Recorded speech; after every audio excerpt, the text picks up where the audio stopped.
4 teenage girls got into a car with a plan, but by sunrise, a 12-year-old girl was gone forever.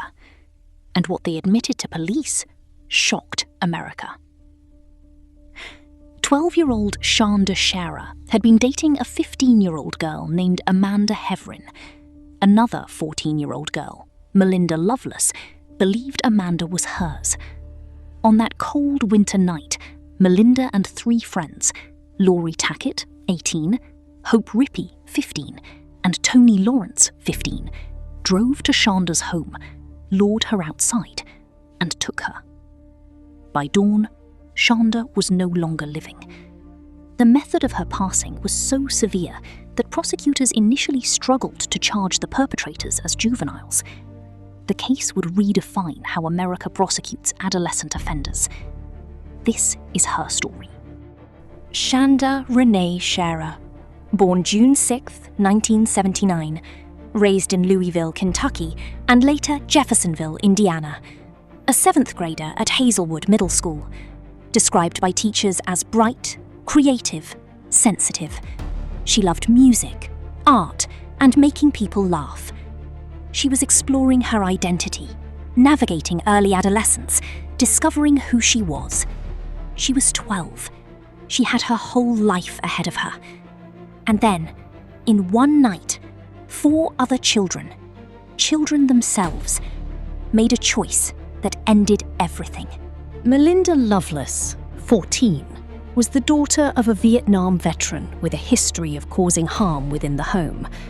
Melinda had witnessed severe harm to her mother from an early age. She had been removed from the home, placed in psychiatric care, diagnosed with borderline personality traits. She was angry, volatile, obsessed with Amanda Heverin. Amanda, 15, had been in a relationship with Melinda. The relationship ended. Amanda began seeing Shanda, 12. To Melinda, this was betrayal, not just of their relationship, but of her entire sense of self. She began planning. She recruited Laurie Tackett, 18, a high school dropout fascinated by dark themes and occult imagery. Hope Rippey, 15, a follower seeking belonging. Tony Lawrence, 15, the most peripheral participant, who would later claim she did not know what was planned. The 4 girls gathered at Laurie's home on the evening of January 10th, 1992. They drank alcohol. They discussed Shanda. Melinda was explicit about her intentions. She wanted Shanda gone. The others, whether from loyalty, fear, or the intoxication of the moment, agreed to participate. Shortly after midnight, the 4 girls drove to Shanda's home in Jeffersonville. Melinda, hiding in the back seat, instructed the others to lure Shanda outside. They told Shanda that Amanda wanted to see her. Shanda, trusting, excited, put on her coat and left the house without waking her parents. When Shanda entered the car, Melinda emerged from hiding. She held a knife. She threatened Shanda. The car drove across the river into rural Indiana, remote, dark, isolated. Over the next several hours, the 4 girls subjected Shanda to prolonged harm. They moved between locations. They stopped at a gas station, where Shanda was seen by attendants who later testified she appeared distressed, injured, but was prevented from seeking help. The details of the harm are documented in court records. They are severe. They involved multiple methods of injury, prolonged suffering, and eventual abandonment. What is essential to understand is not the specific acts, which serve no educational purpose in repetition, but the duration, the participation of 4 individuals, and the complete absence of intervention or mercy. At approximately 10:30 a.m. on January the 11th, 2 hunters found Shanda's remains in a field near Utica, Indiana. The condition of her body made immediate identification impossible. Dental records were required. The cause of her passing was determined to be a combination of injuries, including burns and blunt force trauma. The investigation moved quickly. The 4 girls had been seen together. They had spoken to others about their plans. Toni Lawrence, the youngest and most peripheral, confessed first, initially minimizing her role, then providing full details. Hope Rippey followed. Laurie Tackett was arrested at work. Melinda Lovelace, the instigator, was the last to be taken into custody. The confessions were devastating in their detail. The girls described the night with disturbing casualness, the music they had played, the stops they had made, the conversations they had held while Shanda suffered. The disconnect between their actions and their understanding of consequence became central to the legal proceedings. The case presented a challenge for prosecutors. Indiana law at the time limited juvenile sentences. Melinda, Hope, and Toni were under 18. Laurie, at 18, faced adult charges.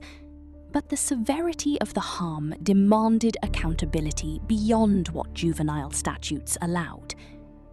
Prosecutors pursued a novel strategy. They charged all 4 with causing loss of life, then argued that the juvenile defendants should be tried as adults due to the nature of the offence. The strategy was successful.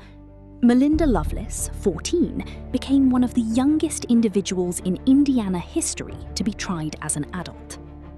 Melinda pleaded responsible and was sentenced to 60 years. Laurie Tackett received 60 years. Hope Rippey, who cooperated, received 35 years. Toni Lawrence, who provided the most complete confession and was deemed least involved, received 20 years. The sentences were appealed, reduced, reconsidered. Over 3 decades, all 4 have been released on parole. Melinda in 2019, Laurie in 2018, Hope in 2006, Toni in 2000. Each release generated controversy. Each woman has attempted to rebuild, with varying degrees of success and public scrutiny. Shanda Sharer was 12. She was exploring who she was. She was navigating first relationships, first heartbreaks, the ordinary turbulence of early adolescence. She did not know that her choices, who she loved, who she trusted, would attract the attention of someone who saw her very existence as an offence. The case became a landmark in juvenile justice. It demonstrated that adolescent offenders could commit acts of extreme severity. It challenged assumptions about innocence, rehabilitation, and the capacity for harm. It also raised questions about how society responds to troubled children before they become perpetrators. Melinda Lovelace had been in psychiatric care, had documented trauma, had shown warning signs that were recognised but not effectively addressed. The case also became, unfortunately, a source of sensationalism. Documentaries, books, online content, some respectful, some exploitative, have examined the night of January 10th, 11th, 1992, with varying degrees of empathy for the victim.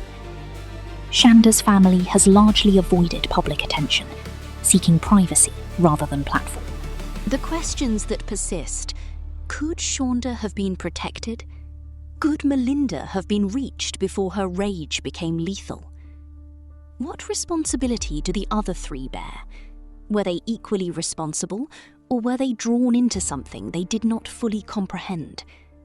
And what does justice mean when the perpetrators are children themselves, capable of extreme harm, but also, arguably, products of the systems that failed to intervene?